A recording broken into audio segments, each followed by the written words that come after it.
Okay, hi everyone. Today we're going to be talking about the children of Bile. I didn't expect to cover these guys. I wasn't planning to really, or any of the other sort of renegade chapters that you have, but somebody asked me to, so I'll do it.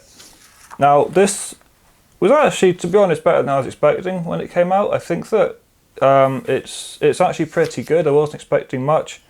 The rules for Bile himself are not very good really. He got worse really than even the last time, but the rules for the army itself are actually pretty good. Now the main trait you can't be from any other legion. It has to be the Children of Bile legion trait, and it's really good as far as Chaos Legion traits go. It's really good. Everybody, well, this is Chaos, so it's not really everybody. It's infantry, character, biker, hellbrute units, so not really everything, but probably most things that you're going to take in this army.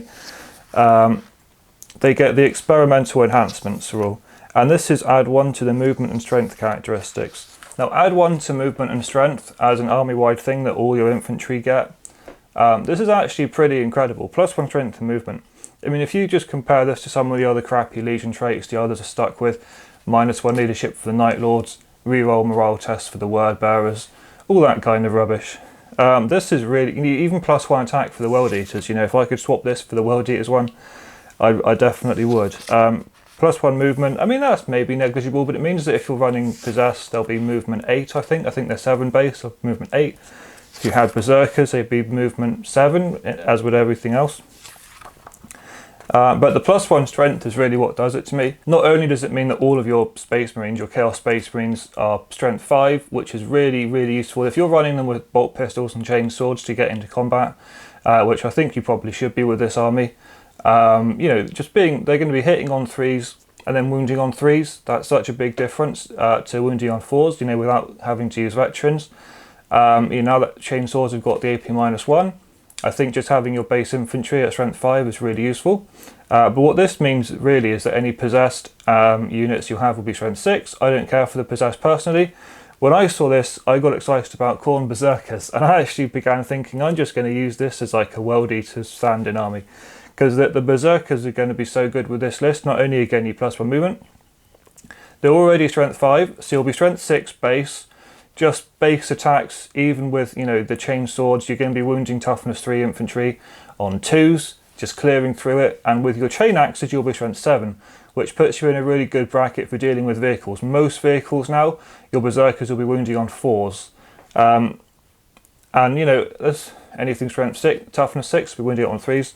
For me, this is a really good position for berserkers, being able to... They're already really dangerous, even having to win vehicles on 5s. But wounding them on 4s, this is really good. This is really solid. Getting them to strength 6 base and then strength 7 with the axes, that's really important. So I think that this is a really good trait. You get a lot more for this trait than most other Chaos Legions get for theirs. You're definitely getting a good deal with this. Now there's only 3 relics, and I can't say I'm a big fan of them. You've got the Helm of the All-Seeing, which is your standard command point regeneration. While a model with this relic is on the battlefield, you can roll 1d6 for each command point you spend, and on a 5+, the command point is refunded. Now everyone else in their Imperial Codexes, Guard, Space Marines, all that sort of thing, they get to roll whenever you spend one or your opponent spends one. Chaos, of course, as it is for the Thousand Suns and everywhere else, you only get to do it when you spend one, so it's never as good, but it's still nice to have. It's still I would say the main relic you should take out of the other 2. Regenerating command points is always great. Of course, you can only do it once per battle round now, but it's still very useful. I think that is the relic you should take, and you should probably take it on a guy who is not going to be in much danger. Should be, you know, it should just be a guy that's maybe stood towards the back somewhere, depending on obviously what you've got in your army and what everything in the army is going to do. Then next you've got hypergrowth bolts. This is a long bit of text, but basically you choose one bolt pistol, bolt gun or combi weapon, you know, with a bolt gun attachment. And when a model shoots, they wound on a 2+ unless your target is a vehicle, and it has a damage characteristic of 4. Now that's pretty solid, but you know, my problem with this is there'll be no AP on this. there'll be no AP at all. The payoff is that it wounds anything non-vehicle on a 2+, and whether you're shooting at a vehicle or not, the damage characteristic of 4. Damage 4 bolt pistol is pretty, it's interesting, but I personally wouldn't go for anything that just allows a normal armor save, because even if you're damage 4, most likely nobody's going to fail their save. What's going to happen, once a game, if he shoots 5 times in the game, if you're sort of rolling averagely against 3+ saves and 2+ saves, they might fail once a game. I wouldn't bother with it. Maybe if you knew you were playing an army that didn't have great armor saves, if you knew you were going up against demons or something, could be a good way of squishing some demons. But I wouldn't bother, seeing as you've got no AP on this personally. But if you did want to try to snipe some character, it's okay, but I wouldn't go for it. I just keep for the Helm of the All-Seeing. And then Living Carapace. At the start of your turn, a model with this relic regains 1 lost wound, and when resolving an attack against this model, add 1 to the saving throw. But invulnerable saves are unaffected, so it's just armor saves. It would basically give you a 2+ armor save on a power armor guy, or in effect a sort of 1+ armor save on a Terminator character, kind of like what Storm Shields do for you. So maybe. But it's definitely not something I'd bother with. I don't think that it's very good. If you did have somebody in power armor though, and you would like them to have a 2+ armor save, it's definitely potentially worth it. Maybe if you had a more powerful sort of combat character, and you wanted him to just be tough, so he regains a wound, has a 2+ armor save, even though he's maybe just a greater possessed model, and so he's got a 3+ armor save base that you can't change. It's okay. I would just go for the Helm of the All-Seeing though, and even then that's only if I really wanted relics of Bile. I'd probably just take the normal Chaos Space Marines relics, because there's some pretty good ones in there you can normally take for for any Chaos army. But those are your choices. And then you've got a few stratagems, about a page of stratagems. You've got Venomous Claws. It's 1 CP, use it in the fight phase. Any unmodified hit rolls of 6 wound automatically. It's okay for me. That's the kind of stratagem that's a bit too petty for me to really spend a command point on. But if you were going up against something that was really tough to wound, maybe something that was sincerely tough to sate maybe. I mean, even with most things in this army, you're still going to be wounding toughness 8 on 5s, because even your basic Chaos Space Marines now are strength 5. So it's, I don't really. If you were wounding something on 6s, but you're probably not going to be.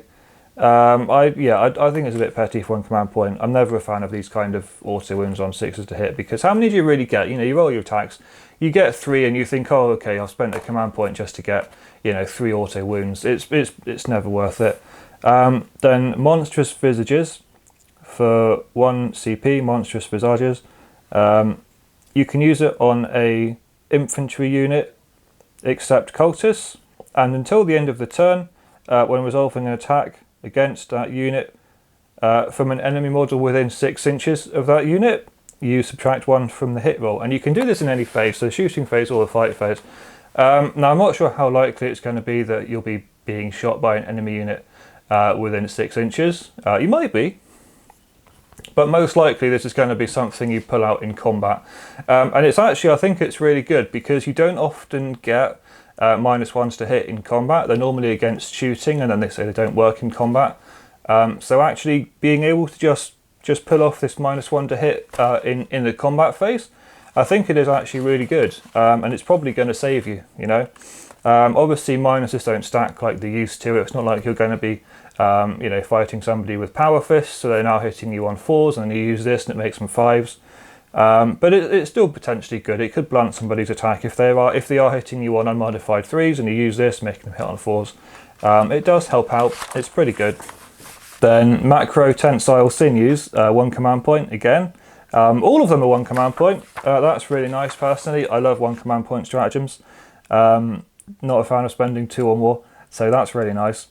You use this stratagem at the start of your movement phase, and it's on 1 infantry unit, excluding cultists again. Most of these exclude cultists.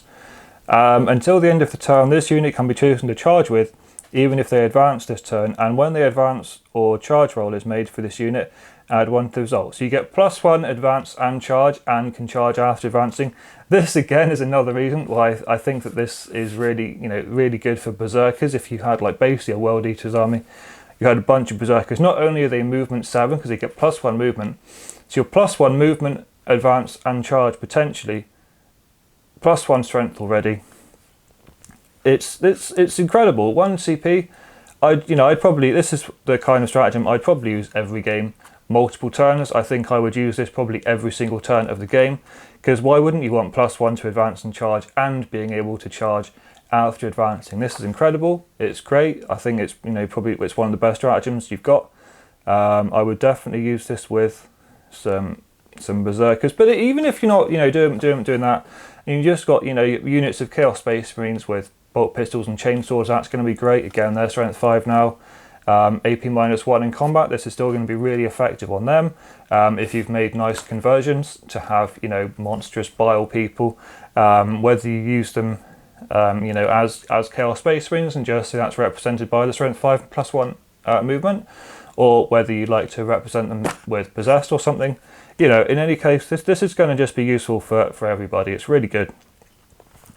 And then the master is watching. Use the stratagem in the fight phase or the shooting phase when a creation of Bile infantry unit, excluding cultists, is visible to and within 12 inches of your warlord. And your warlord is Bile. He has to be the warlord. He's in charge of this army. I don't think that he has a great warlord trait, unfortunately. He might not actually have one. I'm not completely sure what goes on with this his warlord trait. You might get to choose one, or it might tell you specifically in the Chaos Space Marines Codex. Let me just have a look at that, because that's really interesting. I'm hoping that you get to choose, because I get fed up with they always stick these these special characters with these crappy warlord traits nobody wants. So I'm hoping that you actually get to choose your warlord trait, whereas obviously other characters tend to just get stuck with it. Fabius Bile, Lord of Terror. Lord of Terror, the opposing player must roll an extra dice when taking morale tests for units within 6 inches of your warlord and use the highest result. Right, so yeah, he is stuck with the crappy warlord trait, unfortunately. Tends to be how it is these days. So that's unfortunate. But still, this stratagem, you choose a unit that's visible to him and within 12 inches of him in the shooting or fight phase, and until the end of that phase, when resolving an attack by a model in that unit, you can reroll the hit roll. So essentially, this is what you'd consider the new Chapter Master reroll. You just choose a unit, and they can reroll all hit rolls. So that's essentially what you do. Is if you're -1 to hit, which means you're hitting on 4s now instead of 3s. Normally, you wouldn't be able to reroll the 3s because they're not technically misses yet, because the modifiers happen after rerolls.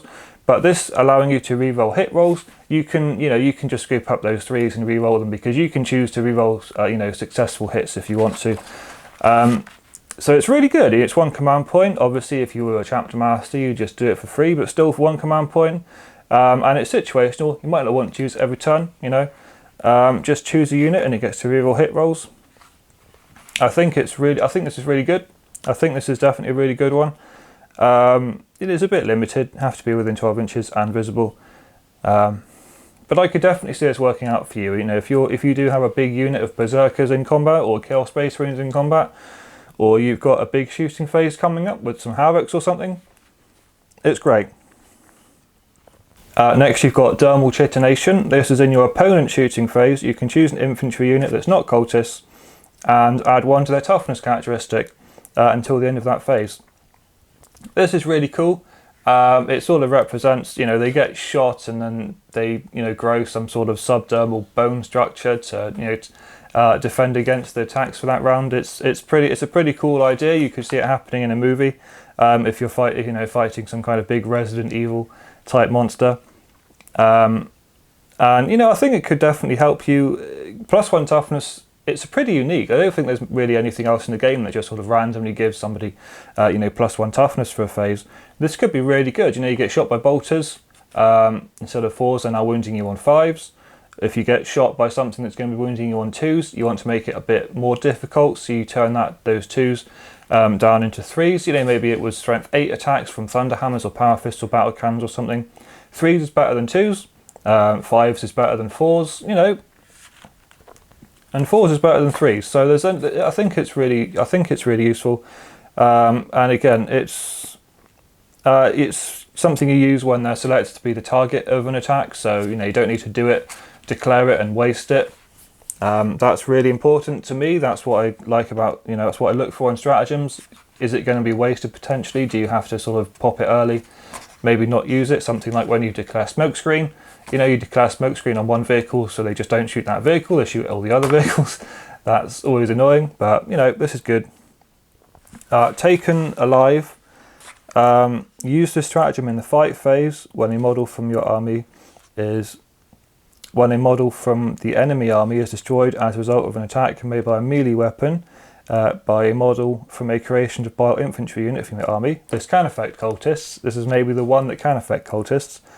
For the rest of the battle, when taking a morale test for the enemy model's unit, each model in that unit that was destroyed counts as 2 models for the purposes of the morale test.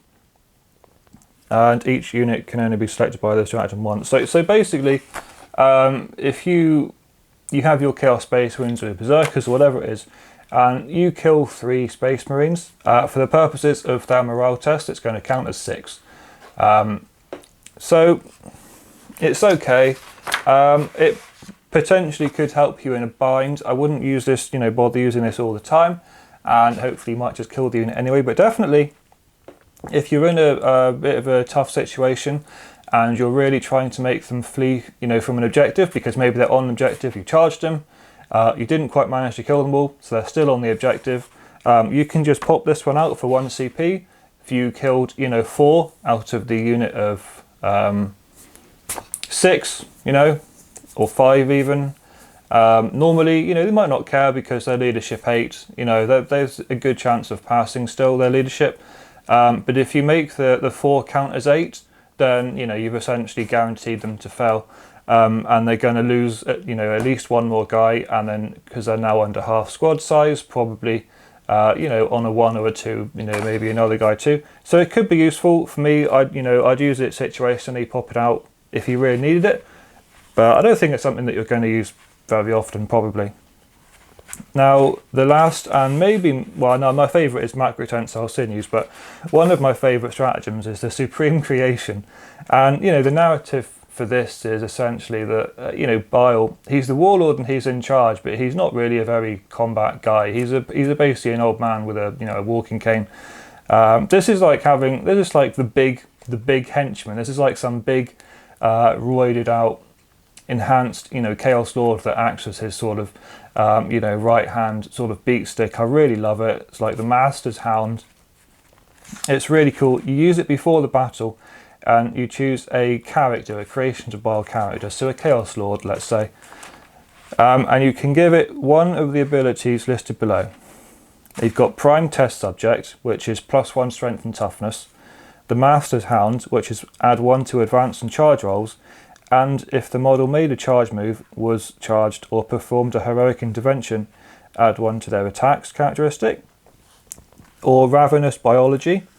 When this model would lose a wound, roll 1d6, and on a 6 that wound is not lost. In addition, at the end of the fight phase, this model regains d3 lost wounds if any enemy models were destroyed within 1 inch of in this phase.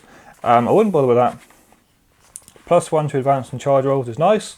It would let them keep up. Personally, I would just go for Prime Test Subject, +1 strength and toughness. This is great. Not only are you going to make a Chaos Lord, strength 5, toughness 5 base, that's great, because then he also has the Legion trait for +1 strength again. So your basic Chaos Lord now is strength 6, toughness 5. This is great. This is incredible. Strength 6, toughness 5, just base on some Chaos Lord, you know, 4+ and 1 save. You give him a Power Fist, he's now strength 12. No, he's not, sorry, strength 10 because the modifiers come after. Still, strength 10 would be nice. It's, you know, it's a good way to get wounding on 2s off on toughness 5 units. There's a fair few toughness 5 units out there these days, so that is good. You could put this on something like a Greater Possessed. A Greater Possessed is already Strength and Toughness 5, so he would now be Strength 7 with this and the Legion trait, and Toughness 6. Strength 7, Toughness 6. He's basically a small Demon Prince. I think he only has 5 wounds, but other than that, he's basically a miniature Demon Prince, which is incredible. The Greater Possessed is already really good. You know, he's AP -2, damage D3, I think, with about 5 or 6 attacks hitting on 2s.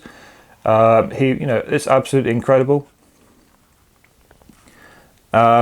It doesn't say that he has to be an infantry character, so I think you could take a Demon Prince. I don't think there's anything that says that you can't take a Demon Prince in this army. So, you know, with your Demon Prince would be now Strength 9, Toughness 7. Strength 9, Toughness 7 Demon Prince is really, really good. You can't say no to that. If you gave him an axe, he'd be Strength 10. But you don't need to, you just go with Talons. Go with the Talons, he'll be Strength 9, which is more than good enough to deal with Marines and tanks. I think this is a great stratagem. You can only use it once, you can't do it on multiple characters, but it's really solid. You could definitely make some real cool characters. And ultimately, I think, you know, some of these things, they're good for conversions. This is a conversion-based army, even though Games Workshop don't really promote conversions anymore because their attitude has changed from being the fun, hobby-supportive company they used to be to the, you know, greedy, money-guzzling, boring company they are today. But still, it is a conversion-based army if you personally choose to. They won't put out any guides for you. They won't put out any bits and pieces for you to buy. But if you want to, you can convert things. And something like the Supreme Creation, you could definitely have fun making a giant-sized Chaos Lord with all tubes and wires coming out of him, looking all muscle. Maybe get something like a Necromunda Goliath or Ogrin or something. Make him absolutely huge. You could come up with some great conversions for everything as well. You know, even just a Chaos Space Marines, they're Strength 5, movement 7 now for even basic Chaos Space Marines. You could do some good conversions on them.